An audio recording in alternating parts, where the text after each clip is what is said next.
I grew up in the area. Actually grew up on a dairy farm outside of Limestone, West Virginia. We had hay and dairy cattle, and we always put in a garden. So that Appalachian sense of self-reliance that, hey, whatever we need, we have it right here. We have it at our fingertips.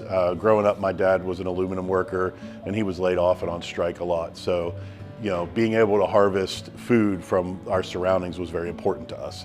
And that sort of self-reliance is something I carried into my adult life and everything that I've done, and also that reliance on your neighbors.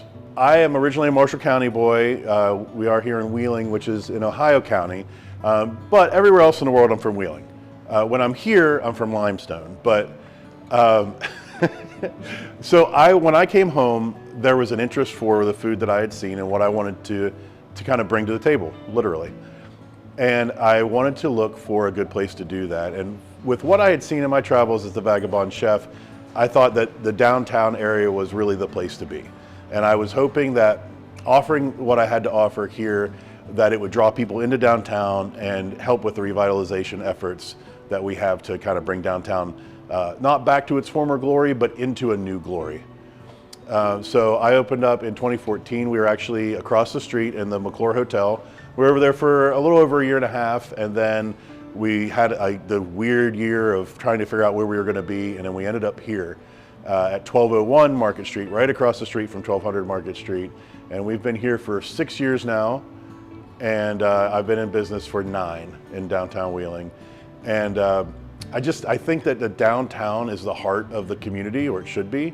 And I want to be the heart of the downtown. So I say we are in the heart of beautiful downtown Wheeling, just like West Virginia is in the heart of Appalachia. I started out cooking in college because I recognized this island of misfit toys where everyone else was as weird as I was, and we all fit together.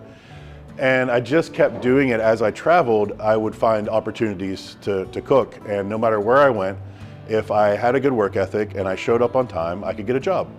My longest position was my last one that was not where I wasn't working for myself. I cooked at a cross-country ski lodge in Idaho, and I asked the head chef out there if he thought it would behoove me to go to culinary school. And he said, yes, you would learn things. Culinary school is a great opportunity. It's a great door opener. But he said I already had a really good basis, and it was kind of up to me, but I didn't need to. So I found a community of people that were like-minded, that were interesting and open, and wanted to explore and learn, and all those things were important to me. And then it just turned out I was decently good at it, so I kept it up. So we use a lot of different products from West Virginia producers, and it really depends on what's available and the consistency of the season as to whether we put it on the menu. And if you've seen our menu, we highlight out, we boldface out all of the local farmers and people that we work with, so that we can really show our customers the work that goes into that and to highlight what they're doing, because I see it as part of my job to sound the horn for the local producers. There are there are probably 3 different ways that we can work with local producers. If it's consistent enough, we can put it on the menu and bold it out and everyone can see that. If it's kind of a one-off, we can do a feature with it and do something special to really highlight it. Or we will do specific dinners for that product. We did a bison luncheon with Riffle Farms last year that went really, really well. 6 courses, every course had bison in it, even the dessert. I was very proud of that. We did, last year, Eric Blend from the Blended Homestead foraged a bunch of ramps, and we did a ramp dinner. We've done maple dinners, honey dinners. So that's another way that we can really highlight that one specific ingredient. And when we do those dinners, we get to show our guests the diversity and the different ways that you can use that product. I love sourcing local products because I grew up with the people that were growing these products. These were my neighbors. I love that it's fresh. It always tastes better. I love that it is better for the environment. There's a lower carbon footprint. I love that it is better for the local economy. And I love seeing the farmers and the producers that I work with coming in here to eat at the restaurant. I think to show a concerted effort of people coming together to really push this initiative and narrative of locally grown and how important it is, I think that's going to really help. I think it's going to bolster everyone else that's doing it, that we have other folks that are also on the front lines with us pushing to do local things and produce local things. I think it shows the public who maybe doesn't realize how many things are made in our state, the wealth of options that they have. Really happy to see how prevalent the high tunnels have become to extend that growing season out a little bit more, because there's a lot of things that we can get, and as we develop relationships with farmers, we can get more and more. A lot of farmers have asked, like, what do you want? We'll grow it. And that's where it really comes together. I think I do really well working with other farmers because I have that in my background with my 4-H history and growing up on a dairy farm. But there is a language barrier. I always talk about how in farming terms, we think a lot about volume, right? Chefs don't think that way. We think about poundage, or usually we think about the poundage of something. And we're gonna be building our menus out based on how many ounces or how many pounds we need of a product.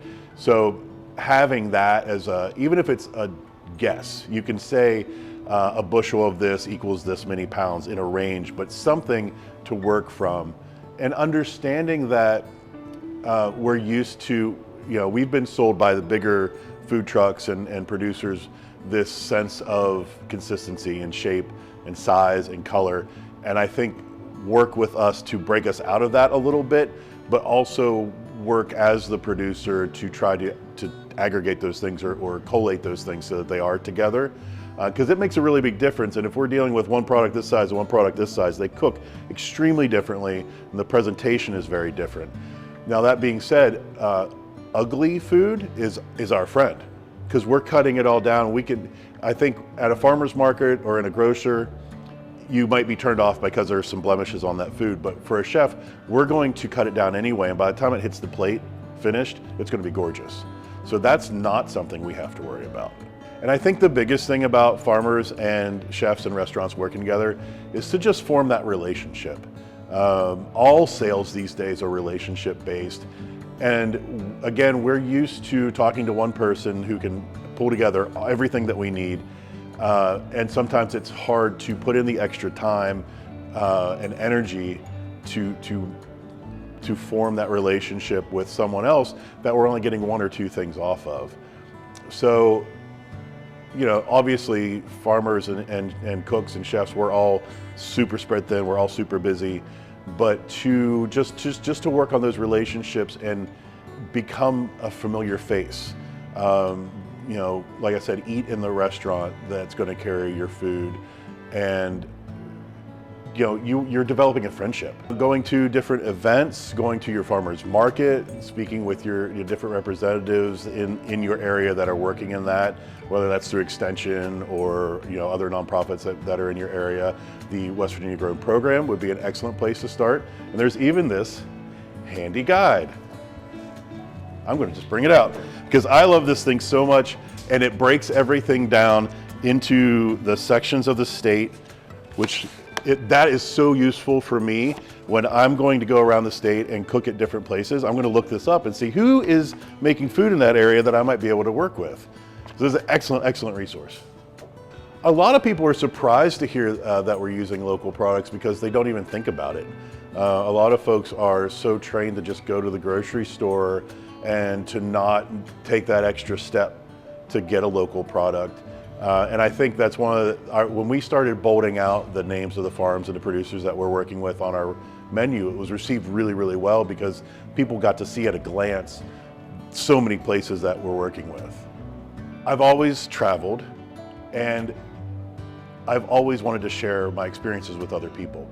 When I was younger, I wrote a blog, or I'd share my photography. But as I've gotten older and leaned more heavily into the service industry and cooking, now I share my experiences through food and the plates that I put in front of people.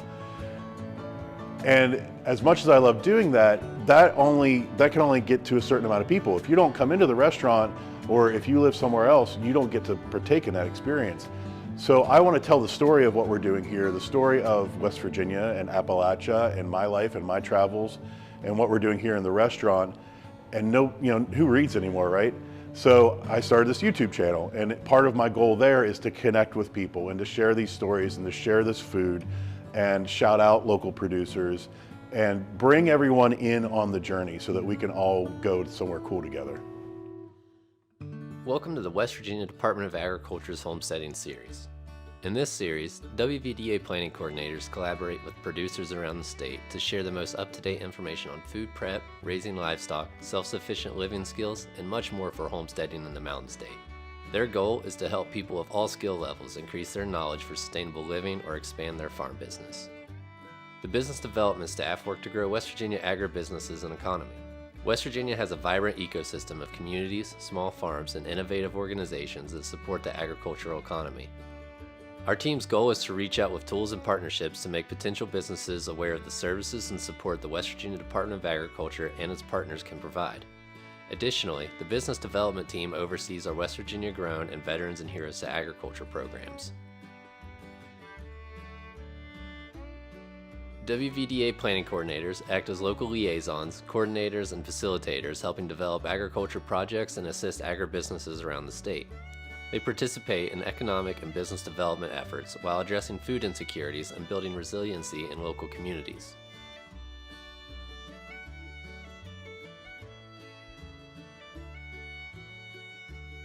West Virginia Grown is the state's premier branding program for agriculture products. The West Virginia Grown logo indicates to buyers the product was grown and/or processed with quality ingredients in the Mountain State and that their dollars are going right back into their communities. We also offer marketing opportunities for West Virginia producers through our West Virginia Grown program. This program is free, and members gain access to the West Virginia Grown brand logo for labeling use on any eligible products. If you become a member, you'll be included in our producer database, our West Virginia Grown directory, market bulletin, and social media platforms.